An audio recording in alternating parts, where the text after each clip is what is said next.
Hello students. Chapter 9 hydrogen. आज का topic है हमारा वाटर।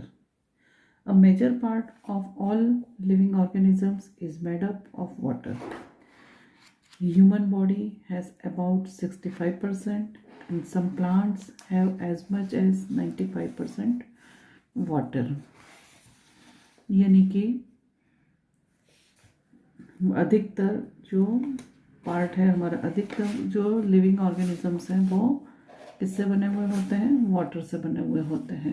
साथ ही हम बात करें कि ह्यूमन बॉडी, जो मानव जो शरीर है, वो भी उसका 65% भाग जो है वो जल से बना हुआ होता है और जो प्लांट्स है वो 95%, पौधों में लगभग 95% जल होता है। जीवों को जीवित रखने के लिए जल एक महत्वपूर्ण यौगिक है और यह एक अति महत्वपूर्ण विलायक भी है। साथ ही पृथ्वी की सतह पर जल का वितरण एक समान नहीं है। विश्व की आकलित जल आपूर्ति अलग अलग स्रोतों से होती है, जैसे कि ocean, saline lakes and polar ice and glaciers, ground water, lakes, soil moisture, atmospheric water vapour, rivers आदि। यानी कि महासागर, खाड़ी, झील, साथ ही ध्रुवीय बर्फ, पोलर आइस, फिर भीम जल यानी कि भौम जल यानी कि ग्राउंड वाटर, झील आदि पानी के, रिवर नदियाँ आदि जल के प्रमुख स्रोत हैं। अब हम देखते हैं जल के भौतिक गुण। Physical properties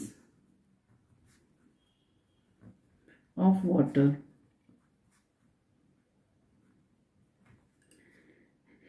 It is a colorless and tasteless liquid. Its physical properties are given as follows.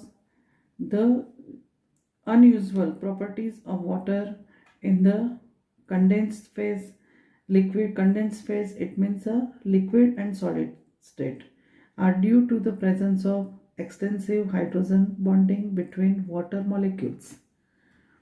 तो जल एक रंगहीन स्वादहीन द्रव है और H2O तथा भारी जल के भौतिक गुणों की हम चर्चा करेंगे। तो जिसमें संगनित प्रावस्था में जल के असामान्य गुण का कारण जो होता है वो होता है उसका हाइड्रोजन बंध। साथ ही इसी वर्ग के अन्य तत्व जैसे कि हाइड्राइड H2S, H2O के बाद में क्या आता है? H2S, H2SC। तो H2O जो है हाइड्राइड H2S तथा H2SC की तुलना में जल का उच्च हिमांक होता है, यानी फ्रीजिंग पॉइंट कैसा होता है? हाई होता है इसका। साथ ही उसका क्वथनांक यानी बॉइलिंग पॉइंट भी हाई होता है। उसकी वाष्पन ऊष्मा यानी कि इसकी जो वेपर कंडक्टिविटी, थर्मल कंडक्टिविटी इसकी हाई, स्पेसिफिक हीट होती है वो भी कैसी होती है? सरफेस टेंशन, ये सभी चीज़ें उसकी हाई होती हैं। तो हम इनके गुणों के बारे में तो चर्चा कर चुके हैं। साथ ही जल की उच्च वाष्पन ऊष्मा और उच्च ऊष्माधारिता ही जीवों के शरीर तथा जलवायु के लिए सामान्य ताप को बनाए रखती है। वनस्पति एवं प्राणियों के उपापचय यानी कि मेटाबॉलिज्म में अणुओं के अभिगमन के लिए जल एक उत्तम विलायक का कार्य करता है। जल ध्रुवीय अणुओं के साथ साथ हाइड्रोजन बंध बनाता है, जिससे सहसंयोजक यौगिक जैसे कि अल्कोहल, कार्बोहाइड्रेट जैसे यौगिक जल में क्या होते हैं? विलय होते हैं। तो ये एक कारण यहाँ पे पूछा जाता है कि अल्कोहल तथा कार्बोहाइड्रेट जल में विलय क्यों होते हैं? क्योंकि जल में ध्रुवीय अणुओं के साथ साथ हाइड्रोजन बंध बनाने की प्रवृत्ति होती है। अब हम देखते हैं स्ट्रक्चर, जल की संरचना। Structure of water. In the gas phase, water is a bent molecule with a bond angle 104 degree 5 minute. तो central atom is oxygen and these are two hydrogens. The bond angle is 104 degree 5 minute, and this bond length is 95.7 parameter. ठीक है। तो H2O जो molecules है इसका structure इस तरह से होता है, तो जल का अणु इस तरह से बना हुआ होता है। तो बॉन्ड एंगल समझ में आ गया, इसकी बॉन्ड लेंथ है वो भी समझ में आ गई है हमारी। अब हम बात करते हैं, it is the crystalline form of water is ice. At atmospheric pressure, ice crystallizes in the hexagonal form, but a very low temperature it condenses to cubic form. Density of ice is less than water. तो why the ice float on the water? ये reason आपको पूछा जाता है। Due to the less density, ice float on the water. In winter season, ice form one on the surface of a lake provides thermal insulation which ensures the survival of the aquatic life. This fact is of great ecological significance. यानी कि हम जल के अणु की बात करें तो जल का जो अणु होता है तो हाइड्रोजन बंध के कारण बर्फ का जो स्ट्रक्चर होता है वो छिद्र युक्त होता है और खुली संरचना बनाता है, जिसके कारण जल के ऊपर क्या होता है, क्रिस्टलीकरण होने के कारण वो जल के ऊपर तैरता है। बर्फ का घनत्व जल से कम होता है और बर्फ इसी कारण से जल के ऊपर तैरता है। शीतकालीन में झीलों में पानी की सतह बर्फ की तरह हो जाती है जो ऊष्मारोधन प्रदान करती है, जिसके कारण क्या होता है, जलीय जीव सुरक्षित रहते हैं तथा पारिस्थितिक इकोलॉजिकल जो दृष्टि से वो अति महत्वपूर्ण होता है। अब बर्फ की संरचना की बात करें तो बर्फ एक अति व्यवस्थित त्रिविम हाइड्रोजन आबंधित संरचना है, यानी कि highly ordered 3 dimensional hydrogen bonded structure है। एक्स किरणों द्वारा परीक्षण से पता चला है कि बर्फ क्रिस्टल में ऑक्सीजन परमाणु 4 अन्य हाइड्रोजन परमाणुओं से 276 पैरामीटर की दूरी के ऊपर चतुष्फलकीय रूप धारण करते हैं। तो हाइड्रोजन आबंध बर्फ में एक छिद्रयुक्त खुली संरचना होती है और इस तरह की रचना होने के कारण उसमें अंतराकाश संरचना पाई जाती है। तो hydrogen bonding gives the ice a rather open type structure which wide holes and those holes can hold some other molecules of appropriate sizes. तो इसका स्ट्रक्चर बताना चाहूंगी मैं आपको एक बार। तो स्ट्रक्चर देखें हम, तो ये है हमारा स्ट्रक्चर ऑफ आइस। तो इसमें जो ग्रीन कलर का दिखाई दे रहा है ये क्या है, ऑक्सीजन, और ये रेड वाला है ये क्या है, हाइड्रोजन। तो ये एक H2O हुआ, फिर ये एक H2O हुआ, फिर ये H2O है, ये H2O है, ऐसे बहुत सारे H2O हैं। ग्रीन है वो क्या है, ऑक्सीजन है।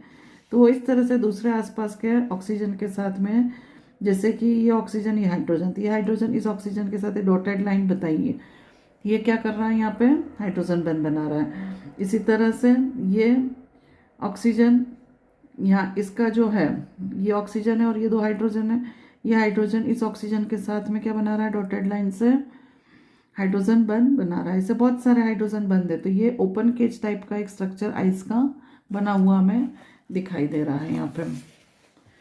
चलिए स्ट्रक्चर ऑफ आइस हो गया हमारा। अब हम देखते हैं chemical properties. Chemical properties of water. Water react with a large number of substances. Some of the important reactions are first amphoteric nature. Amphoteric nature. Amphoteric nature का मतलब क्या होता है, उभयधर्मी प्रकृति। एम्फोटेरिक मतलब उभयधर्मी प्रकृति। तो जल अम्ल तथा क्षार दोनों रूपों में व्यवहार करता है, अतः इसे हम क्या कहते हैं, उभयधर्मी कहते हैं। और ब्रॉन्स्टेड अवधारणा के संदर्भ में जल NH3 के साथ अम्लक के रूप में कार्य करता है तथा H2O के साथ क्षार के रूप में कार्य करता है। तो ये हम देखते हैं इसके दोनों reaction, H2O liquid plus NH3 aqueous.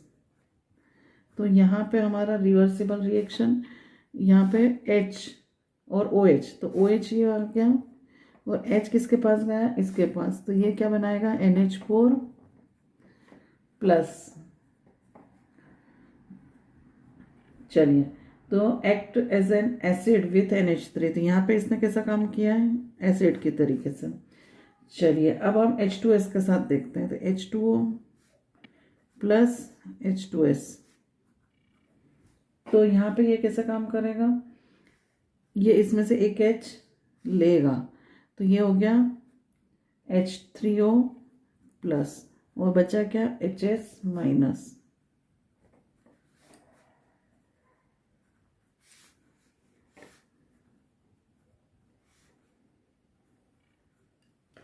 तो यहाँ इसने एक्ट कैसे किया है, एज ए बेस। तो ये देखिए एसिड के तरीके भी काम करता है और बेस के तरीके से भी काम करता है। द ऑटो प्रोटोलाइसिस यानी कि self ionisation of water takes place. तो अब यहाँ पे सेल्फ H2O की बात करें हम, तो वो कैसे करता है इसमें, तो H2O प्लस H2O, तो स्वतः प्रोटो अपघटन यानी कि आयनन करता है। तो इसको हम देखते हैं, तो H2O प्लस H2O दोनों क्या है, liquid, gives H3O plus plus OH minus.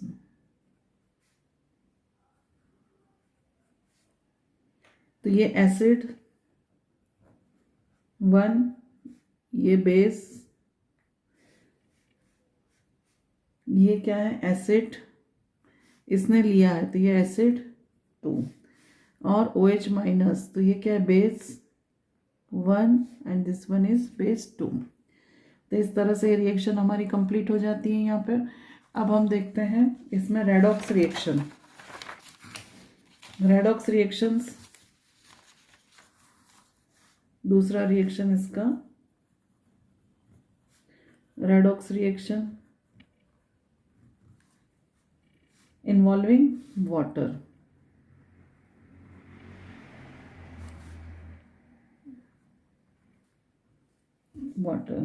Water can be easily reduced to dihydrogen by highly electropositive metal. तो H2O liquid plus Na gives NaOH plus H2। तो इस रिएक्शन को बैलेंस करना है हमको, तो हो गई है बैलेंस हमारी। चलिए, thus it is a great source of dihydrogen. तो डाइहाइड्रोजन H2 प्राप्त करने का बहुत बड़ा स्रोत है हमारे पास में।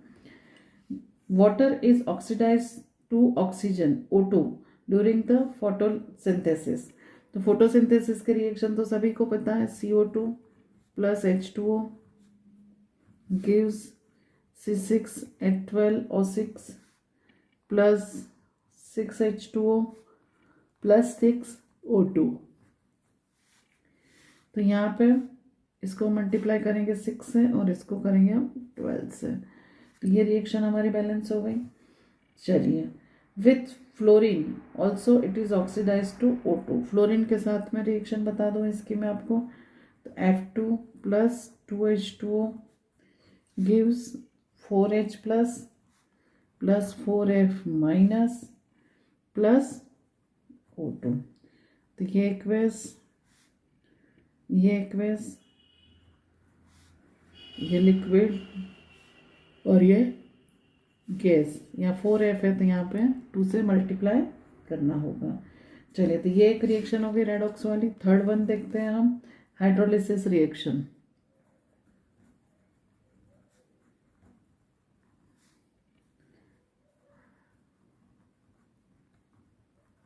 Due to high Dielectric constant, it has a very strong hydrating tendency. तो इसमें क्या होता है कि जलीय विलयन से अनेक लवण जल योजित लवण के रूप में क्रिस्टलीकृत किए जा सकते हैं। तो इसकी जो अभिक्रिया है वो हम देखते हैं हाइड्रोलिसिस वाली। तो जल का पराविद्युतांक कैसा होता है, उच्च होने के कारण इसमें प्रबल जलयोजन गुण पाया जाता है और आयनिक यौगिकों को घोलने में यह सक्षम है। तो इसके कुछ एग्जाम्पल्स हम देखते हैं। तो P4O10 plus 6H2O gives 4H3PO4, then SiCl4 plus 2H2O gives SiO2 plus 4HCl। चलिए अब हाइड्रेटेड फॉर्मेशंस देखते हैं हम इसमें। Fourth one,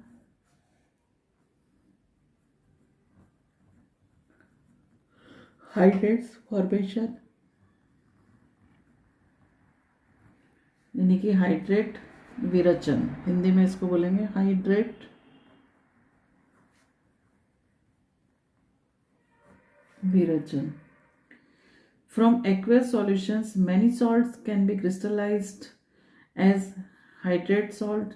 Such an association of water is of different type, यानी कि जल योजित लवण के रूप में क्रिस्टलीकृत किए जा सकते हैं और जल का संगुणन विभिन्न प्रकार से होता है।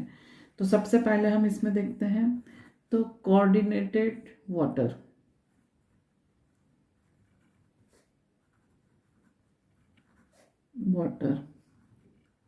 यानी उपसह संयोजित जल, इसको हिंदी में बोलेंगे उपसह संयोजित जल। तो इसका एग्जाम्पल है हमारे पास में CrH2O 6 + 3Cl-। दूसरा इसी में इंटरस्टिशियल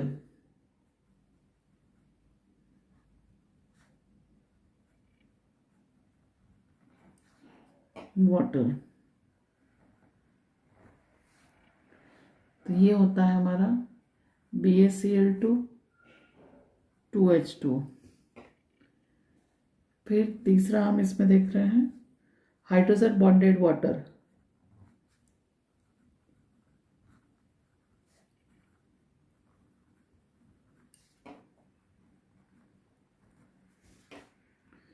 हाइड्रोजन बॉन्डेड हाइड्रोजन आबंधी जल।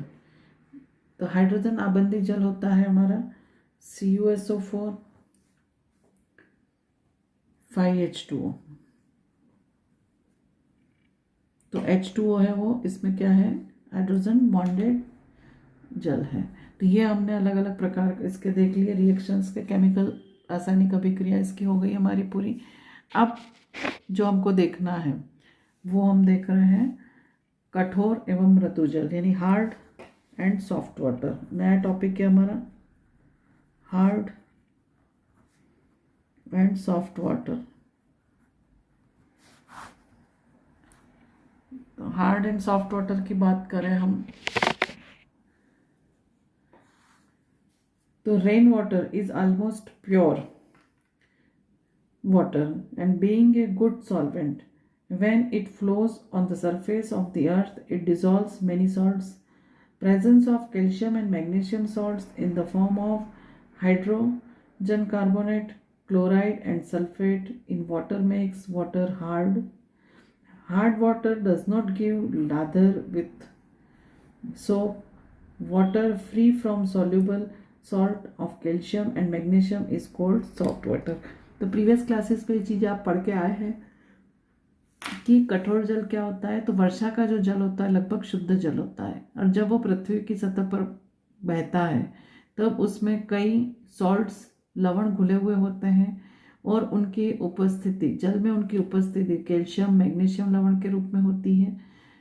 और उसकी कठोरता का कारण भी होता है यही। तो कठोर जल साबुन के साथ आसानी से झाग नहीं देते, ये भी हमें पता है। और विलयशील कैल्शियम और मैग्नीशियम लवण से मुक्त यानी उनके बिना का जो जल होता है उसको हम क्या कहते हैं, सॉफ्ट वाटर यानी कि मृदु जल कहते हैं। कठोर जल साबुन के साथ में अवक्षेप देता है। साबुन जल जिसमें सोडियम स्टीरेट होता है, सोडियम स्टीरेट का फॉर्मूला पता है हमको या नहीं है? तो सोडियम स्टीरेट का फॉर्मूला होता है C17H35COO। React with hard water to precipitate out calcium and magnesium. ये क्या करता है कि कैल्शियम और मैग्नीशियम के साथ में क्या करता है, अवक्षेप देता है। तो जैसे कि एग्जाम्पल में लिखूँ इसका C17H35COONM प्लस M+2 gives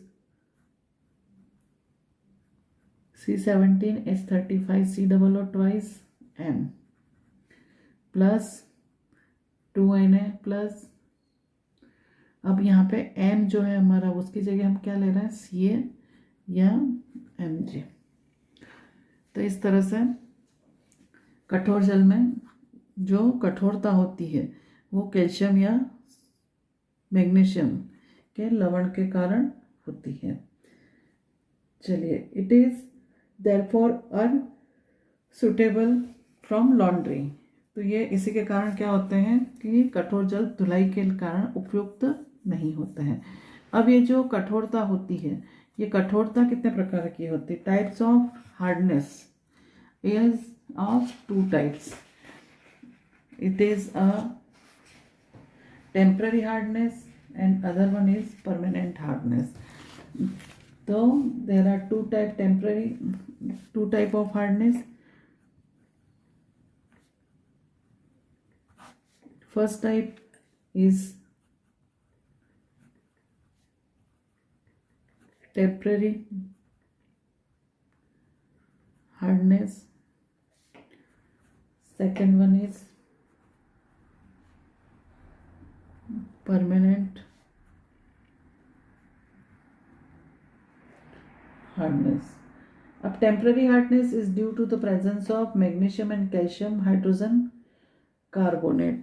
तो कैल्शियम और मैग्नीशियम के HCO3 हाइड्रोजन कार्बोनेट यानी कि HCO3 के कारण होती है ये। And it can be removed by two methods. One is by boiling.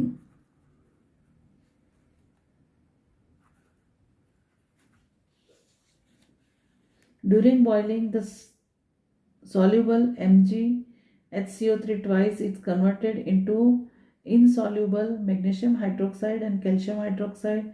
It's changed to insoluble CaCO3. तो जो इसमें हार्डनेस होती है, अस्थायी कठोरता होती है, ये है हमारी अस्थायी कठोरता और ये है हमारी स्थायी कठोरता। तो अस्थायी कठोरता आप कैसे दूर कर सकते?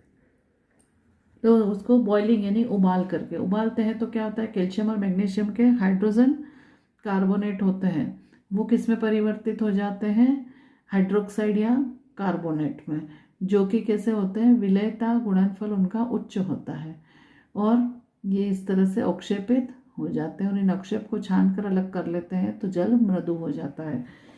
तो इसके लिए हम रिएक्शन देख रहे हैं यहाँ पे। तो MgHCO3 ट्वाइस या तो कैल्शियम CaHCO3 ट्वाइस, इसको हम बॉईल करें, हीटिंग करें इसको, तो बॉईल करने पर ये किस में कन्वर्ट होगा, MgOH ट्वाइस प्लस 2CO2 और कैल्शियम किस में कन्वर्ट हो जाएगा, CaCO3 plus H2O plus CO2। तो इस तरह से ये इसमें कन्वर्ट हो जाता है और इसके अवक्षेप को हम इसको छान लेते हैं तो ये हमारा रिमूव हो जाता है। तो जो जल है हमारा वो कैसा हो जाता है, मृदु हो जाता है, सॉफ्ट हो जाता है। तो इस तरीके से हम इसको कर सकते हैं। अब हमारा इसके लिए एक तो मेथड हो गया बॉइलिंग मेथड। अब दूसरा मेथड जो हमारा है उसकी हम चर्चा करते हैं। तो दूसरा मेथड होता है हमारा क्लर्क मेथड, क्लर्क विधि जिसको बोलते हैं हम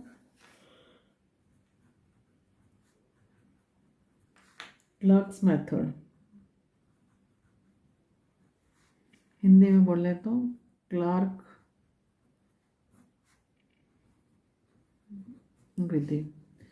तो इसमें भी वही चीज़ है हमारी, कैल्शियम का बाइकार्बोनेट HCO3 ट्वाइस और मैग्नीशियम का MgHCO3 ट्वाइस। तो इसको in this method calculated amount of lime is added to hard water। Hard water में क्या करते हैं, लाइम मिलाया जाता है। तो लाइम किसको बोलते हैं, लाइम वाटर, CaOH ट्वाइस। तो यहाँ पे क्या बनेगा, इसमें 2CaCO3 प्लस 2H2O। इसी तरह से इस पे भी CaOH twice gives 2CaCO3 plus MgOH twice plus 2H2। तो इस तरह से ये कार्बोनेट में परिवर्तित हो जाते हैं, जिसे छान करके हम इसको सॉफ्ट वाटर में परिवर्तित कर सकते हैं। अब हमारा दूसरा मेथड है परमानेंट हार्डनेस रिमूव करने के लिए, परमानेंट हार्डनेस यानी कि स्थायी कठोरता।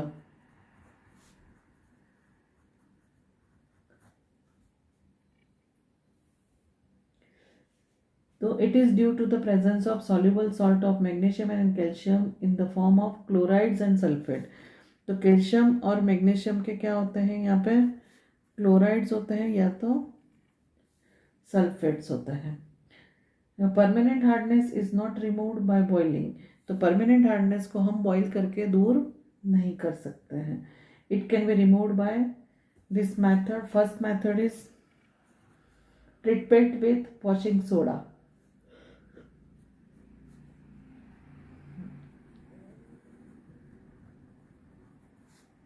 ट्रीटमेंट विथ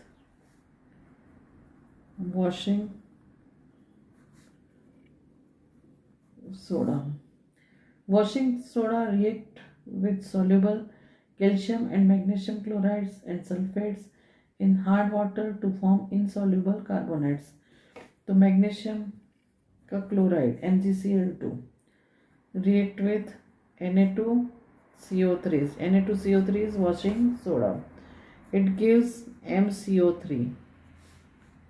तो यहाँ पे हम M की जगह क्या ले सकते हैं, Mg या Cl ले सकते, कैल्शियम ले सकते हैं। M इज Mg और कैल्शियम। चलिए, तो Mg ये बना और साथ में क्या बनेगा इसमें 2NaCl। इसी तरह से सल्फेट हो तो MSO4 plus Na2CO3 gives MCO3 plus Na2SO4।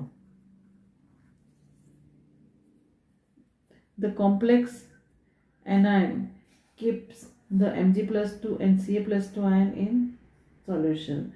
तो इस तरह से हम सोडियम कैल्कोजेंस मेथड भी यूज कर सकते हैं। तो कैल्कोजेन मेथड में सोडियम हेक्सा मेटाफॉस्फेट। तो दूसरा मेथड इसका हम देखते हैं कैल्कोजेन कैल्कॉन्स मेथड।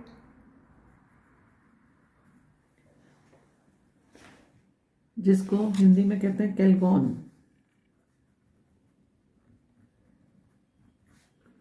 विधि, जिसमें सोडियम हेक्सा मेटाफॉस्फेट। तो सोडियम हेक्सा P6O18। तो इसको क्या बोलते हैं हम, सोडियम हेक्सा मेटाफॉस्फेट को व्यापारिक रूप में क्या कहते हैं हम, कैल्गोन कहते हैं।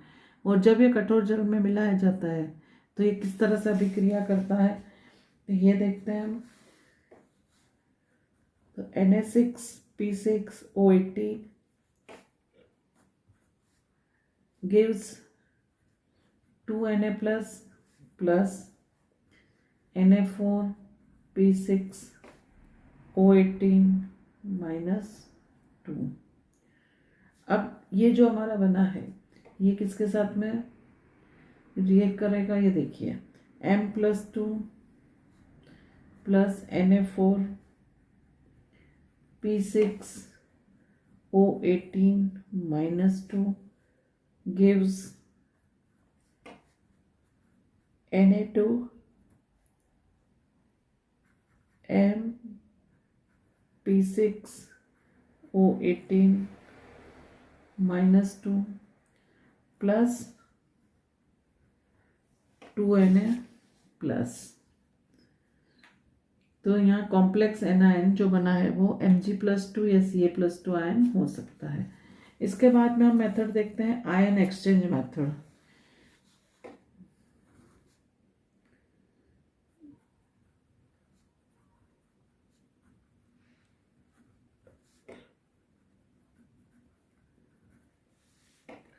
This method is also called zeolite method, permutit process, जो कि आप 10th क्लास में पढ़ चुके हैं। और hydrated sodium aluminium silicate is known as a zeolite. Zeolite किसको कहते हैं, तो hydrated sodium aluminium silicate is zeolite and also known as permuted.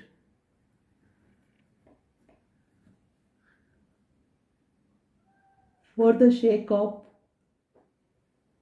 simplicity, sodium aluminium silicate, sodium aluminium NaAlSiO4, इसको हम क्या कहते हैं, सोडियम एल्यूमिनियम सिलिकेट कहते हैं। Can be write as a NaZ, इसको हम कैसे लिख सकते हैं, NaZ। And when this is added with hard water, exchange reaction takes place and NaZ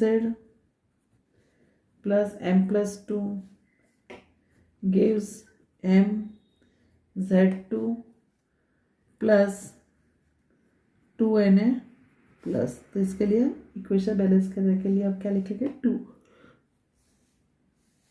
where M is Mg and Ca। तो इस तरह से ये हमारा क्या हो गया है, आयन एक्सचेंज मेथड। एक मेथड और देखेंगे हम इसका, सिंथेटिक रेजिन मेथड। तो सिंथेटिक रेजिन मेथड यानी कि संश्लेषित रेजिन विधि।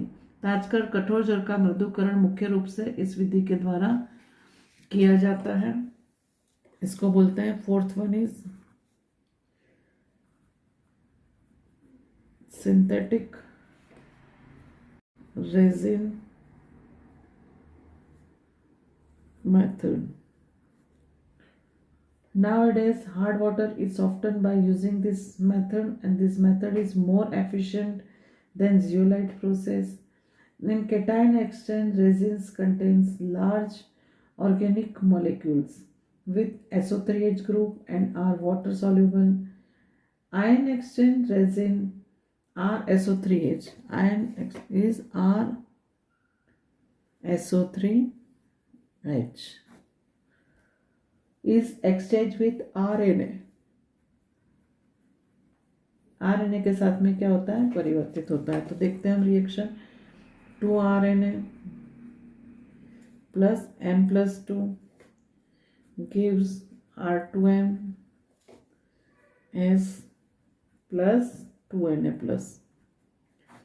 ये रिएक्शन हमारी हो गई। The resin can be regenerated by adding aqueous NaCl। तो इसको हम बार बार NaCl डाल करके रीजनरेट कर सकते हैं। तो अब हमारा ये यहाँ पे टॉपिक कंप्लीट हो गया है। अब एक आपका बचता है इसमें H2O2, hydrogen peroxide. Preparation, properties, structure, chemical properties, storage and heavy water, जो कि हम नेक्स्ट वीडियो में देखेंगे इसको।